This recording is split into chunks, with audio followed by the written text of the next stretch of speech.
You know, we can all agree that Aretha Franklin is the queen of soul music.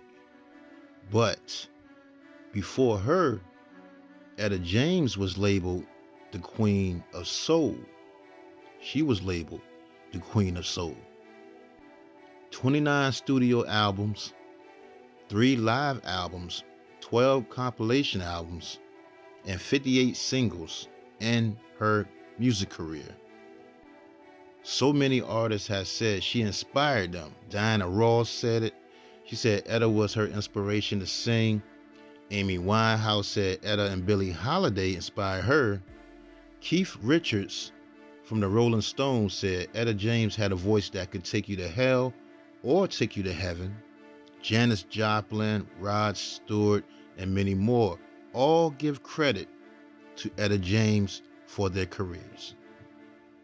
She could do it all. Blues, jazz, pop, rock, soul, R&B. She could sing it in a smooth, soft tone or give you that powerful screaming tone because she came from the church.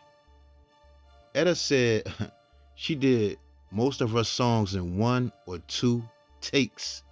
That's crazy. She set fashion trends and made women want to dye their hair blonde. But her journey was wild. Wow, she had a rough life, y'all. It was crazy. Let's get into the story, right? I ain't even gonna hold y'all.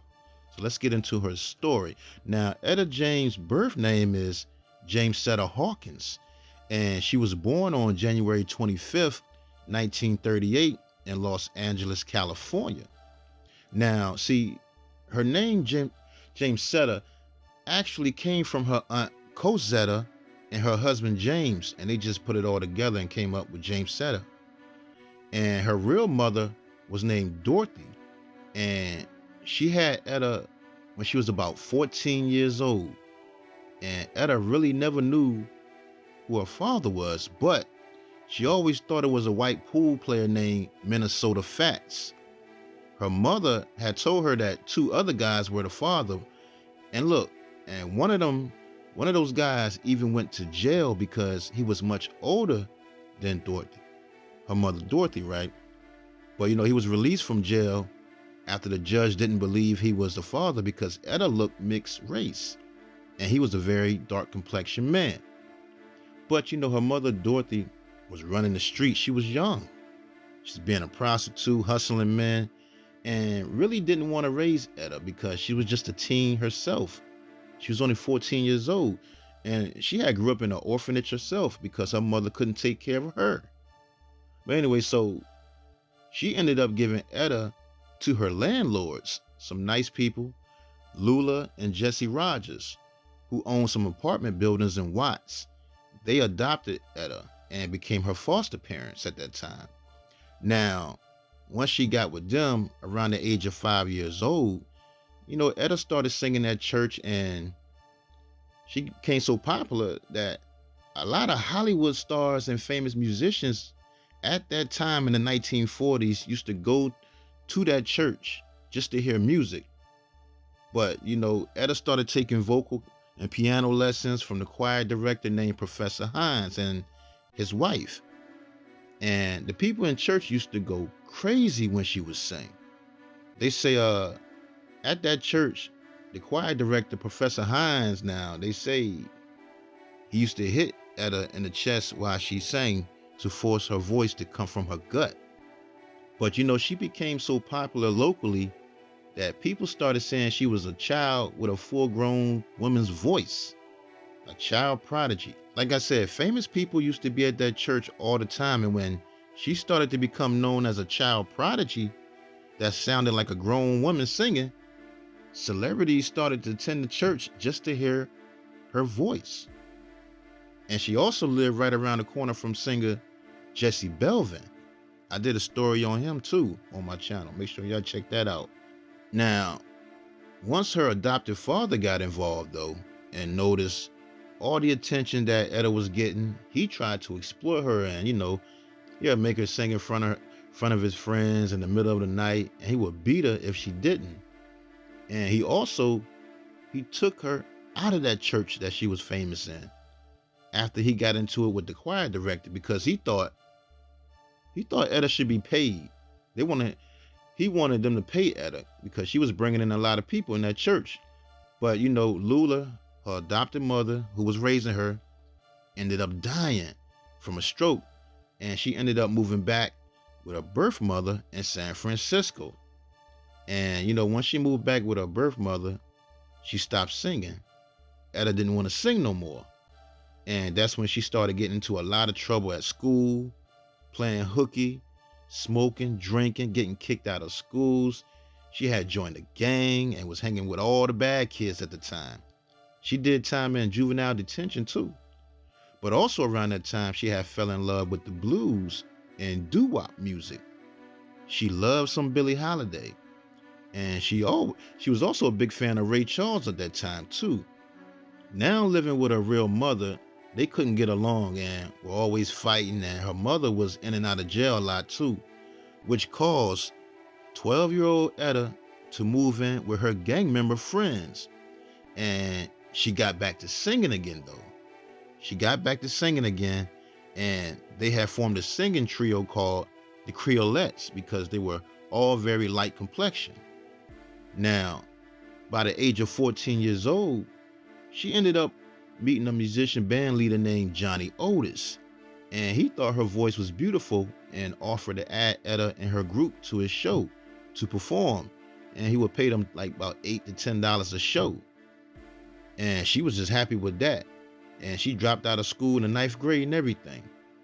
And Johnny Otis also changed their name from the Creolettes to the Peaches, and changed her stage name from James Setta to Etta James. He just mixed her name all around, and he also gave her the nickname called Miss Peaches. And he got them a record deal with Modern Records, which at the time had artists like John Lee Hooker, Ike Turner was there, Pee Wee Crayton, B.B. King, Jesse Belvin, and many more. And they recorded a song that was called Roll With Me Henry, which was a response to Hank Ballard's and the Midnighters song called Work With Me Annie. Etta had wrote the lyrics, but when they started playing the song on the radio, they said that the song was too sexual and too risque to play on pop radio stations, so they switched the name to The Wallflower later on, and the song became a big hit on the R&B radio. It went number one on the charts, which led to them being the opening act on Little Richard's national tour because Little Richard was big at that time. But because of the powers that be, they felt the song was just too sexual. It ended up being banned from radio. The part when she says Roll With Me Henry was too sexual at that time. In those days you couldn't say roll with me. That's crazy. But in the underground world, the song was big. And that's when Johnny Otis, he sold the song that same year, and it was covered by a white pop singer named Georgia Gibbs, and her version, titled Dance With Me Henry, sold millions of copies and hit number one on the charts. But Etta was a young teen, and she was just new to the music industry and didn't know the business at the time. She didn't make no money from the Georgia Gibbs cover of her song, but Johnny Otis got all the money though.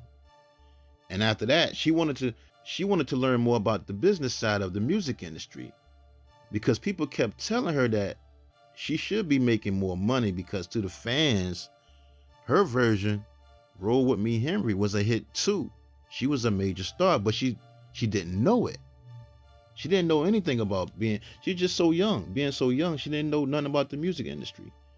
And just being a teenager at that time, she was more on looks and trying to look like a grown woman. She wanted to look much older, and that's when she decided to dye her hair blonde platinum, like the singer Joyce Bryant. Joyce Bryant is known as the bronze blonde bombshell, the black Marilyn Monroe. But she was still performing. She'll still perform her version on the underground and the clubs. And she had another song too called Good Rockin' Daddy, but she was only making like $8 to $10 a night. And she was just happy being a singer as a teenager. But not knowing about royalties and publishing at the time caused her to be broke. And her group, the Peaches, decided they just rolled with it because they just felt like Johnny Otis gave them an opportunity. But they did get another road manager, and her mother, Dorothy, also came back into the picture to help manage because Etta was only a teenager at that time, so she needed like an adult with her. But, you know, Dorothy took on the role of being a manager, but that didn't last long. You know, her mother was with her though, her whole music career, in and out the picture, but we'll get to that later on. Now, also around that time, they had did some shows with Ike and Tina, and she and Tina became good friends too. But then, you know, the rest of the members of the group, the Peaches she was in, they started to get jealous because everybody treated Etta like the star of the group. So the group broke up, and Johnny Otis just made her a solo act. Now solo and traveling with guitar legend Johnny Guitar Watson, they hit the road all through the Chitlin circuit in the South, and y'all know during that time they faced a lot of racism. Remember, this was now it's the 50s, 1950s. Like, look, one time they had stopped to use a bathroom at a gas station, and you know, back then they had one restroom for the colored people and one for the white people. Now, Johnny Watson and his crew, they had went to the bathroom first, right? And Etta couldn't wait. And she just decided to use the white restroom because, you know, Etta was wild. She was feisty. And she had that I don't care attitude, and she gonna do what she wanna do. The owner of the gas station was so angry, him and Etta started arguing, and he wanted Etta to apologize for going in the wrong bathroom. But Etta was like I said, she was feisty and she wasn't going to apologize. So that's when the white gas station owner pulled out the gun on Johnny Guitar Watson and threatened to blow his brains out if he didn't make Etta James apologize to him. Wow. Etta was wild, man. They faced a lot of racism, and you know, the black guys and the artists that she used to roll with always almost got killed because the cops would think that she was a white woman. They got pulled over a couple times because the cops thought they saw some black guys with a white woman because, you know, Etta was so light-skinned. But, you know, she continued to tour with a lot of legends around that time, like Ruth Brown. She had met Sam Cooke when he was with the gospel group, the Soul Stirrers, along with Lou Rawls. She met Shirley Caesar, Johnny Taylor, and many more. She said Sam Cooke was a businessman back then and had women going crazy over him like crazy back then. Jackie Wilson was another person she became good friends with, and he looked out for her whenever she needed money or anything. They became real close. She also had met Elvis Presley, and she met her idol, Billie Holiday, one time. Now, Etta said when she met Billie Holiday, she noticed that Billie, her hands and feet were very swollen from doing drugs. And Billie looked at her and told her, "Don't end up like me." Wow, that's crazy. Billie Holiday told her, "Don't end up like her." But after that, you know, Etta hooked up with the musician Harvey Fuqua before he blew up with Motown. His group was called Harvey and the Moonglows, and you know, him and Etta, they started dating, and that's when they went to Chicago to meet Leonard Chess, the owner of Chess Records. When she was on the road, somebody had told her if she wanted to make some real money as a singer, she needed to sign to Chess Records, and she never forgot that. Somebody told her to go to Chess Records. Now in Chicago, she ended up meeting Leonard Chess, and it was perfect timing because he was looking for a female singer anyway. I mean, he had signed some female singers to the label, but none of them were successful. The crazy part is, Minnie Riperton was working as a receptionist there at that time before she blew up. Wow. You know, Leonard Chess, he had all the top male artists at the time: Muddy Waters, Little Walter, Bo Diddley, Chuck Berry, Howlin' Wolf, and many more.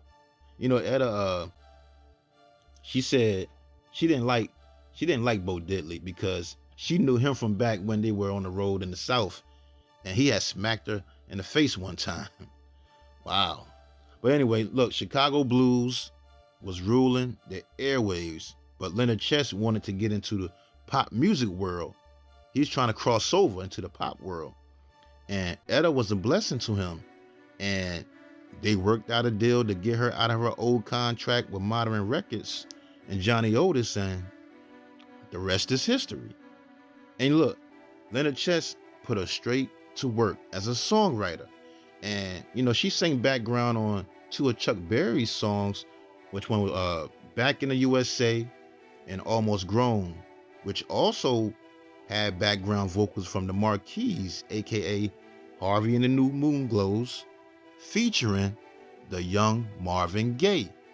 Marvin Gaye was there with the Moonglows and Harvey Fuqua. Etta said when she was around Marvin Gaye, who was only 21 years old at the time, she said the women was crazy about him then, but he was just too shy. And she remembers when a dancer named Titty Tassel Tony had bit Marvin Gaye.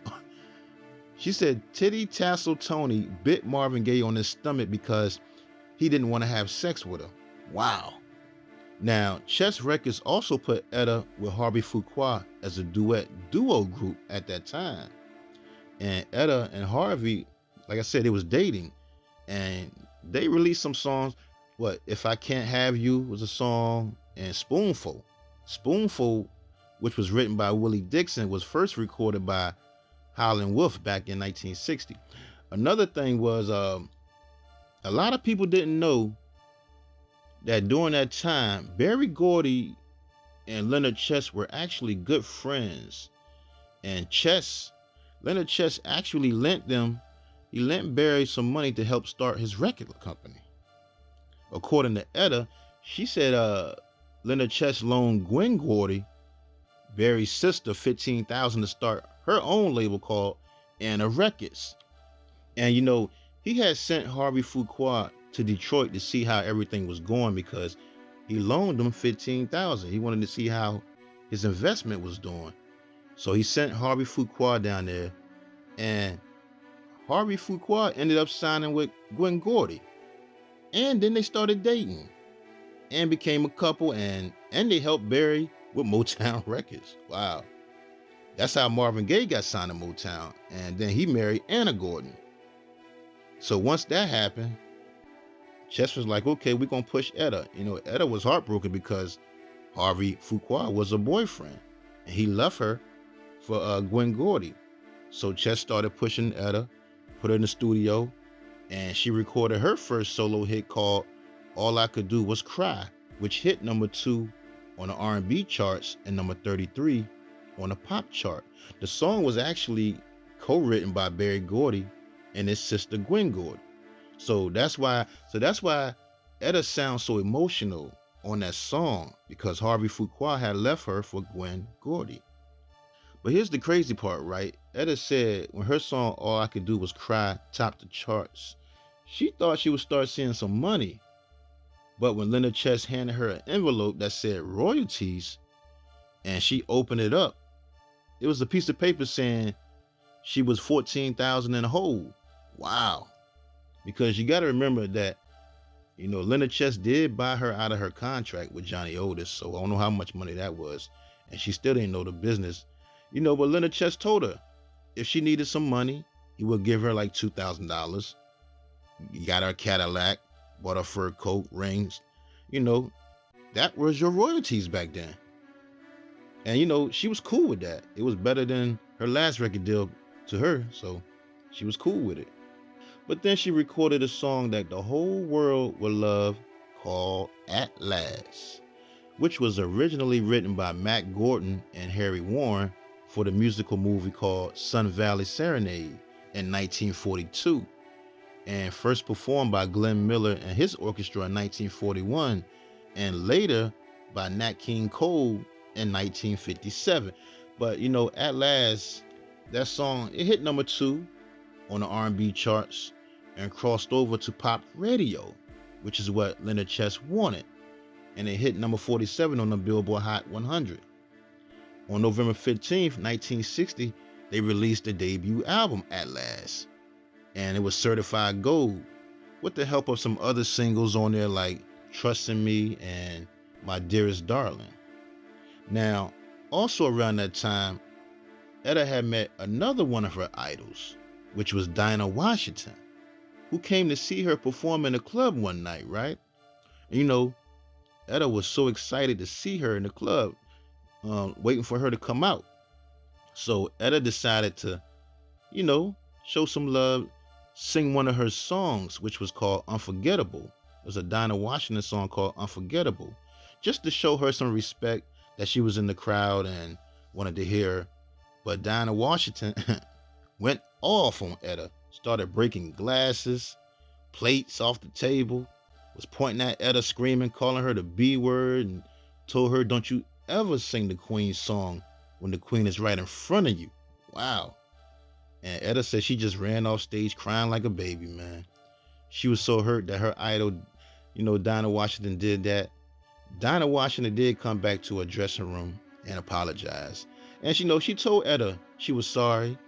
She had lost it for a minute, but she gave her this lesson though. If a star's around, you don't ever sing the star's song. Dinah Washington and Aretha Franklin apparently had got into it before too, but Etta was cool with Aretha. Her and Aretha became good friends. They had a good relationship because Etta felt that her and Aretha, they was dealing with the same thing, dealing with men that always used them. They was going through the same thing and they understood each other. Aretha Franklin's father, C.L. Franklin, came to see Etta when she was sick from that dope. But that's a whole nother story. We're about to get into that right now. But anyway, now successful, got hit records, Etta could do whatever she wanted. She did whatever she wanted and had access to anything she wanted. And that's when she tried that heroin, I call it heroin, for the first time. And she said she loved it because she thought it was, she thought it was coke, and she sniffed it, but come to find out it was smack. Then she started shooting it in her veins with needles.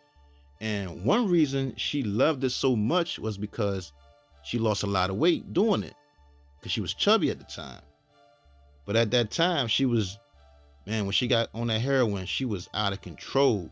And, she tried to kick that habit, and she tried to join the Nation of Islam and started calling herself James Setta X. And she had met Malcolm X. She knew Malcolm X back in the day before he became a Muslim, when he used to run the streets going by the name Detroit Red. She said he was a slick cat back in the day, but she was happy to see him change his life. And she also met Muhammad Ali before he became Muslim, when he was about 19 years old. And Etta said when he was Cassius Clay, she had gave him a lot of information about Islam.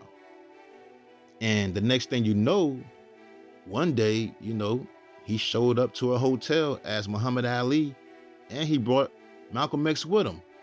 Wow, that's crazy. But Etta could never fully commit to Islam though. She could never fully commit because she was hooked on dope so bad at the time. She was just back and forth, but really, she was a junkie. She was a junkie. She was so going off that heroin that she would shoot it in her feet, hands, neck, and forehead. And her manager at the time would supply her with drugs. And he'll get her shows too, but he would supply her with drugs. And she said she watched 2 of her band members die of an overdose right in front of her. And you would think that'd make her stop. She said it made her want more. She would even cross the Mexico border to buy some with her dealer, who was a friend.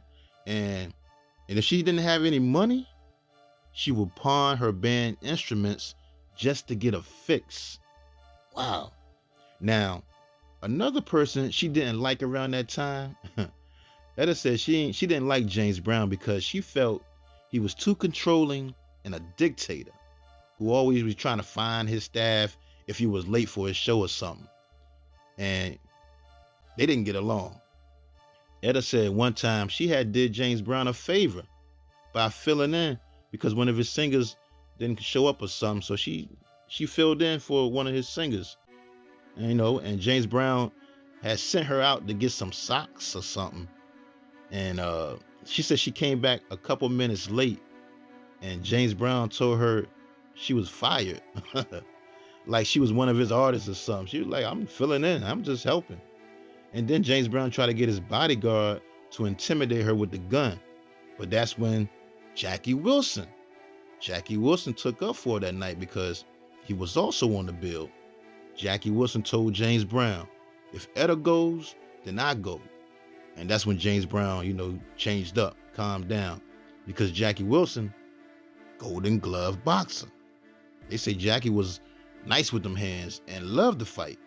But anyway, so Etta was gone, addicted to that heroin, and she ended up getting busted at the same hotel in Indiana where Ray Charles got busted at and thrown in jail. She needed help bad, and that's when she went to Leonard Chess for help, and he put her in rehab. And while in rehab, she found out that she had fluid on the brain, and she had lockjaw. That's how she got the infection, was from using dirty needles. She had got lockjaw, and she was in bad shape, man. She started having seizures and everything. But the doctors somehow, they saved her life and told her that she was the second person in the state of Illinois history to survive lockjaw at that time. Wow, that's crazy. But after that whole thing, she started to feel better. After the doctors got her straight from that lockjaw, she started to feel good, lost a lot of weight. She felt clean and wanted to get back to her music career. But then she ran into her manager, and he offered her to get high, and she got high. She sniffed heroin again, and just like that, she was hooked on drugs again. Then she started dating a pimp who was a very jealous guy, and he used to beat her up all the time. He used to beat her up bad. She had to press charges on him. Then she started dating a super gangster named Red Dillard. If y'all don't know who Red Dillard is, Google his name. He used to be in shootouts with Bumpy Johnson. Used to buy heroin from the boss of all bosses, Lucky Luciano, Italian mobster Lucky Luciano. But that relationship didn't last long either. And she said it lasted for about a year before the feds got Red Dillard for some murders. Then things really got bad for Etta when she started writing bad checks at the time. Started writing bad checks at hotels and taking the money to buy drugs, which landed her in jail for a while. She went to jail for a while. And, she got out of jail. She continued getting high with other famous celebrities like Miles Davis. She started writing bad checks again, got busted with drugs, and had to go do jail time again. After doing 4 months, this time she did 4 months in jail, she got sober, clean again, got back to doing music with Leonard Chess. But then she got the sad news that her friend Sam Cooke was killed. December 11th, 1964, the day Sam Cooke was killed. That was a crazy year. 64, because that was the year of the Freedom Summer Project that started that June. The Freedom Summer Project was the project to register as many African American voters as possible in Mississippi. And it was pretty bad, man, that Freedom Summer Project. Over that 14-week period, like 6 murders, 29 shootings, 50 bombings, and 60 beatings of civil rights workers. And I say that right because Sam Cooke's song, A Change Is Gonna Come, that he had released that February, was the inspiration and was the anthem for the Freedom Summer Project. But Sam Cooke, Etta was devastated when she heard what had happened to Sam Cooke. And to her, she believed it was all a setup. He was a sacrificial lamb. She said, at that time, Sam was just too smart. He had become too powerful and was selling millions of records at that time. And he wanted to control his own record label. Supposedly, according to Etta, she said the mafia had helped him, just like they did Frank Sinatra. But Sam, he wanted to leave them and do his own thing. Etta said on the day he was murdered, she heard that Sam had lunch with his manager at a well-known mob restaurant, and he might have told them that day that he was leaving them. Because we all know the Sam Cooke story. He was with a prostitute named Eliza Boyer, who claimed he tried to rape her in the motel. But Etta said that everybody knew that Sam and Eliza Boyer had been together for weeks because she was known as a party girl. People had seen them together at clubs and different places a bunch of times. Because at that time, Sam and his wife Barbara were having problems ever since their baby boy had drowned in the pool, which caused their marriage to fall apart at that time. But back to the story, right? The motel's manager, Bertha Franklin, claims that Sam was banging on the office door like a madman, cursing and screaming, looking for Eliza Boyer, and forced his way into the office. She said he was naked, except for one shoe and a sport jacket he had on. That don't even sound like Sam Cooke, Etta said. He would never be in a sleazy motel like that or nothing. And then, Bertha Franklin, she said Sam had grabbed her and the two of them fell on the floor, and then she got up and grabbed her gun and shot him twice. And then she started to beat him with a broomstick in self-defense because she feared for her life.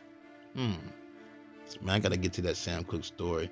Now, Etta believes that, this is what Etta believes. She said she believes that somebody slipped Sam a Mickey at that restaurant earlier, and when the Mickey wore off, he started fighting the guys who was trying to kill him, and they ended up beating him and shooting him, and they made up a fake story about his death.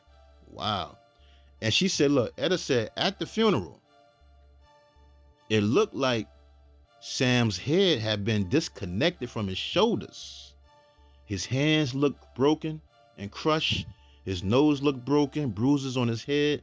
They tried to cover it up with the makeup. Just his whole body just looked mangled, she said. So how can a broomstick do that much damage? The motel manager, Bertha Franklin, was a small, short little lady. Etta said, to make matters worse, Sam's wife, Barbara, started dating his protege, Bobby Womack, and moved him in the house. Etta said Barbara was crazy about Bobby Womack for some reason. Etta was only 26 years old when Sam was murdered. Now, after that, right, Etta still was getting high and would do shows just to support her habit. She said the drugs made her kind of sing better. And Leonard Chess was trying his best to help her and get her back in the studio, but she wasn't seeing any royalties from her records being sold. The only way she was making money was doing shows. That's why she kept doing shows. She wasn't really putting out no music during that time. She was putting out music, but it wasn't really doing nothing on the charts, so she kept doing shows. And by that time, Motown, Berry Gordy and Motown was the sound of young America and taking over the world. And Etta said she noticed the difference in what Berry Gordy would do for his artists. Like, he'd send them to charm school, make sure they always look good, try to get them on big TV shows, because Chess Records wouldn't do none of that for their artists. She was also going through another abusive relationship with a singer named Billy Foster, who used to beat her up real bad. She loved them bad boys, she said. She said the badder they are, the more she want them. And, she also ended up pregnant by him. And she continued to do drugs while she was pregnant. And the crazy part is, also around that time, she said she had witnessed Ike abuse Tina right in front of her.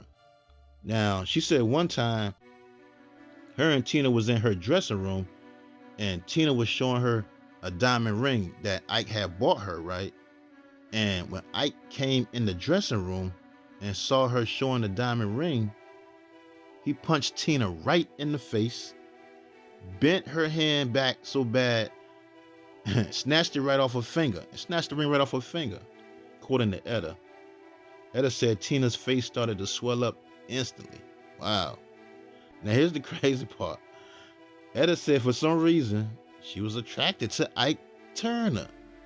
And they had messed around one time, but that was it, she said. It was something about the Bad Boys she liked. Now, on January 27th, 1967, she released the album titled Call My Name, but the IRS was looking for her because of back taxes, so she had to put her boyfriend's name down for the credits to get her royalties. The following year, she released the album titled Tell Mama, which was one of her most successful albums. Leonard Chess had convinced her to record that album at the Fame Studios in Muscle Shoals, Alabama, where artists like Aretha Franklin, Wilson Pickett, and Percy Sledge recorded at the time. The single called Tell Mama was a big hit, and the single called I'd Rather Go Blind was a big hit that hit the top 10 on the Billboard R&B charts and number 23 on the Billboard Hot 100. She said when Leonard Chess heard the song I'd Rather Go Blind, he was so touched that he started crying. And it was written by Clarence Carter. The blind musician Clarence, y'all know Clarence Carter, who had that song called I Be Stroking. That was my junk back then too, but he wrote that song I'd Rather Go Blind. Wow. The crazy part is this too now. Etta said she hated the song I'd Rather Go Blind and hates to perform it and hardly ever performs it. She never liked the song, she said. And years later, a lot of artists, they did covers of it. Rod Stewart did, B.B. King, Beyonce did a good version in the Cadillac Records movie. We'll get to that. Now, Janis Joplin and Diana Ross did covers of the song Tell Mama. Janis Joplin was a big fan of Etta James. Now, also around that time, she had met Otis Redding, who told her that she was one of the artists that had inspired him. And, him and Etta was getting ready to work on a duet album together, but months later, he died in a plane crash. After that, she ended up having her first child and got married to a guy named Artis Mills, who she would stay married to the end. And then Leonard Chess had died from a heart attack at that time while driving his car.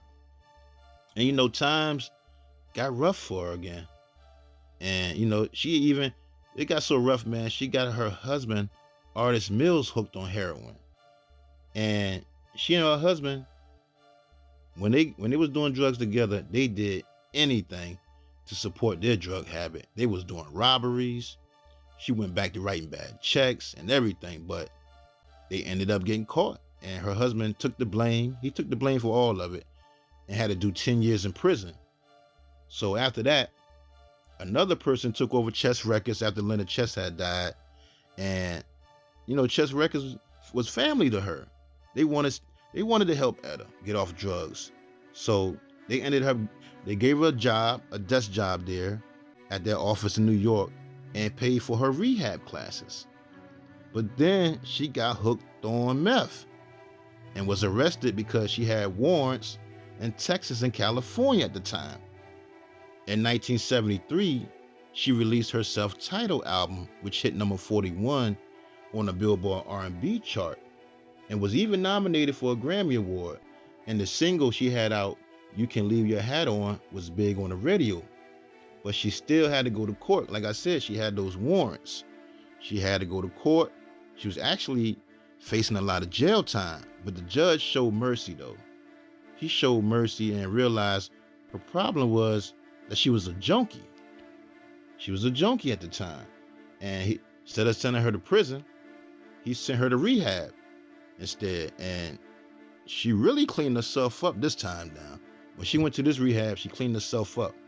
And she even released an album while she was in rehab called Come a Little Closer, which hit number 47 on Billboard's R&B chart and she was supposed to perform at the Muhammad Ali versus George Foreman fight called the Rumble in the Jungle in Africa. And, she went there, but the fight had got pushed back for another month. So, because George Foreman, he suffered an injury while training or something like that. So she didn't stay, so she left. A lot of artists was there. James Brown was there, the Spinners, Bill Withers, B.B. King, and many more. But she stayed clean. This rehab she was at, right? She stayed clean for 2 years at that rehab until one time around Christmas. She was clean, right? But they had made her like the supervisor of all the other junkies because she was doing so good. But this Christmas came around and she ended up getting too drunk at the rehab, which broke the rules. So, and she ended up leaving the rehab. They didn't want her to leave though, but she ended up leaving the rehab. And before you know it, back on drugs again, y'all. Wow. Back on that heroin. And she ended up pregnant with a second child with a guy named Sam that she had met in the rehab. She had a husband. The husband she was married to, Artist Mills, he was locked up for the 10 years they was doing the robberies and all that. And she met another guy named Sam in rehab and, got pregnant with him. But, that relationship didn't last because he got hooked back on smack too. In 1976, she would release her final album with Chess Records titled Etta is Better Than Ever. And she had did a cover of the song called Groove Me. Y'all remember that song Groove Me by R&B singer King Floyd? That was my junk right there. But I like King Floyd's version better, but she had did a remake of that. But, when she put that album out, it was the disco era at the time, and she was still doing R&B music. She loved R&B music. But, after 16 years with Chess Records, she decided to leave because she never made any money from her royalties. Wow, that's crazy too. And that's when she decided to sign with Jerry Wexler, who was the man at Atlanta Records working. He was doing all that Aretha Franklin stuff back then. But now he had left Atlantic and was dealing with Warner Brother Records.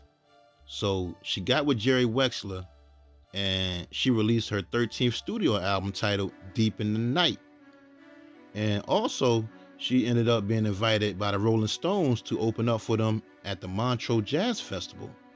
She knew them since they were teens too, hanging around at the Chess Records office days. They was young when they met Etta back in the day. But she was still using drugs, man, and blowing her money like crazy. So she started performing where her biggest fan base was, which was in San Francisco at all the gay clubs. She had a big gay fan base. And it was around that time, right, that she had left drugs alone for good. She left drugs alone one night. In the club, she said she had a vision of seeing the devil on the dance floor. When she seen that, she said she saw the devil on the dance floor and she just quit drugs after that vision. Wow. She said it scared her so bad, she saw the devil on the dance floor. That's crazy. That made her quit drugs for real, y'all.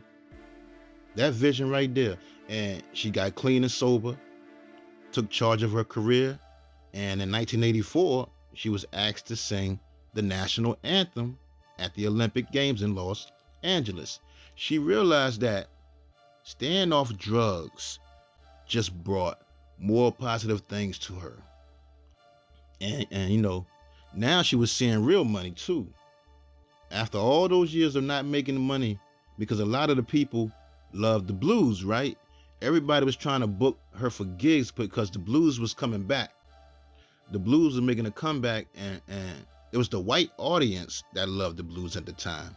Even though she doesn't consider herself a blues artist, but she came from that era though. The Muddy Waters, the Little Walters, the Chicago Blues. So blues was coming back and she was getting a lot of gigs. And like I said, she was finally done with drugs. Well, at least she thought she was done, because now she was addicted to legal drugs, painkillers. She got hooked on codeine and she had to check herself into rehab again. After rehab, she ended up getting a major record deal with Island Records and recorded her first album since 7 years ago. And she called that album 7 Year Itch. And that album actually sold good. It actually did pretty good and was nominated for a Grammy. Now, also around that time, she also wanted to find her real father, which was rumored to be pool legend Minnesota Fats. And she got in contact with him. She wanted to meet him, and he agreed to meet her. He knew who she was and everything. And they had met, and she asked him about certain people from back in the day that he knew and he used to hang out with. But Minnesota Fats told her that he doesn't remember everything from back in the day, but some stuff. And Etta, she never asked him about her mother, Dorothy. But Etta said he did favor her in a lot of ways, but after that they just shook hands and left, and that was that. After that, she was featured in a documentary movie called Hell, Hell, Rock and Roll about Chuck Berry.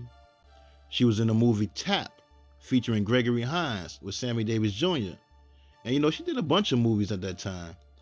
Then MCA Records ended up buying the Chess Records catalog, and she started receiving her royalties for all the work she did back in the day. Finally, when MCA bought Chess Records, she started receiving her royalties. Then she released another album titled Sticking to My Guns, which was nominated for a Grammy for Best Contemporary Blues Recording. And she even did a song with rapper Def Jeff called Get Funky on that album. And her sons had started a rap group called the James Outlaws around that time also. And her oldest son, Donto James, also started to play drums in her band, and every time she would perform, he was part of her band now. She also received an NAACP Image Award, in which she was very proud of that. In 1994, she recorded her first jazz album dedicated to her mother and her idol, Billie Holiday. Billie Holiday was her mother's favorite artist too. And she did the album called Mystery Lady, Songs of Billie Holiday, which hit number 2 on Billboard's Top Jazz Albums chart and won the 1995 Grammy Award for Best Jazz Vocal Album. That album gave her her first Grammy after 40 years of singing. Wow. I'm glad she got that Grammy, man. That was her first Grammy, that Billie Holiday album she did. That same year, her song At Last was inducted into the Grammy Hall of Fame. And she continued to put out more albums all through the 90s and the 2000s. 2003, she underwent gastric bypass surgery and lost over 200 pounds. And she said that since she lost the weight, it seems like her voice was 10 times better. She can now sing lower, higher, and louder. That same year, she also received a star on the Hollywood Walk of Fame, and she was given the Grammy Lifetime Achievement Award. In 2004, her album titled Let's Roll, that album won a Grammy Award for Best Contemporary Blues Album. So that's her second Grammy. In 2005, her album titled Blues to the Bone won a Grammy Award for Best Traditional Blues Album. She got her third Grammy. Now, in 2007, while on tour with B.B. King and Al Green, she was hospitalized for complications from abdominal surgery. In 2008, Beyonce Knowles portrayed her in the movie Cadillac Records, my favorite movie of all time, one of them at least anyway. And I thought she did an excellent job, man. Beyonce did a good job. And Beyonce's cover of the song At Last was released as the only single from that soundtrack, Beyonce's version of At Last won a Grammy for traditional R&B vocal performance. But Etta had a problem with Beyonce singing her song At Last at President Barack Obama's inaugural ball. At a concert in Seattle, she told the crowd that Beyonce was going to get her butt whipped if she can't, and she can't stand Beyonce. She had no business up there singing her song that she's been singing forever. Etta said Obama, she dissed Obama too. She said Obama got big ears and wasn't her president. Etta was wild, man. Etta crazy. But then, she later on told the media that she was just joking and didn't really mean it. But she was a little hurt that she was not invited to sing for President Obama. Now, that same year, months later, she performed the song At Last on Dancing with the Stars. But then she started having more health issues and was diagnosed with Alzheimer's. And around 2010, she had to cancel all her shows after she got sick while undergoing rehabilitation for her addiction to painkillers. And they discovered that she had a blood infection and the MRSA superbug. The MRSA superbug, it's a bacterial infection or something like that. In 2011, she was diagnosed with leukemia. Now she got to battle the cancer, she got dementia, and she just got so sick that she couldn't even write her own name. She needed help to eat, needed help to get dressed, shower, and everything. And then her family started fighting over her money. Now her husband of 41 years, Artis Mills, he filed a petition for power of attorney over her estate because she had like $1 million in the bank. And he said he needed the money to pay for her care and keep her at home rather than putting her in a nursing home. But, back in 2008, Etta, she granted power of attorney to her two sons. And, Artis Mills is not their father. They by somebody else. And, her sons, they wanted a third party. They wanted a third party to handle the transactions to avoid conflict between family members in the future. But, a judge ruled that Artis Mills, her husband, was to remain the conservator of Etta's estate. And he granted enough money to pay for her health care on a monthly basis. And then, the health issue just got her, man. All the health issues she was dealing with. And on January 20th, 2012, that's when she passed away. She died from the chronic leukemia, dementia, kidney failure, just 5 days before her 74th birthday. Man. Now, I always say this, just about every episode, that they need to do a biopic on their life. But Etta James is one movie I gotta see. Beyonce and Cadillac Records was great, but she need her own full-length movie from the early life to the end, because the book is so crazy. You can't even I couldn't even say everything. The book, you gotta get the book. It's called Rage to Survive, one of the best books I ever read. And there's another book out called American Legends, The Life of Etta James too. So make sure y'all check them out when y'all get a chance. But she definitely need a movie. Y'all read that book, you'll see. She was 73 years old, and like I said, just 5 days before her 74th birthday. Wow. Rest in peace, the legend, Etta James.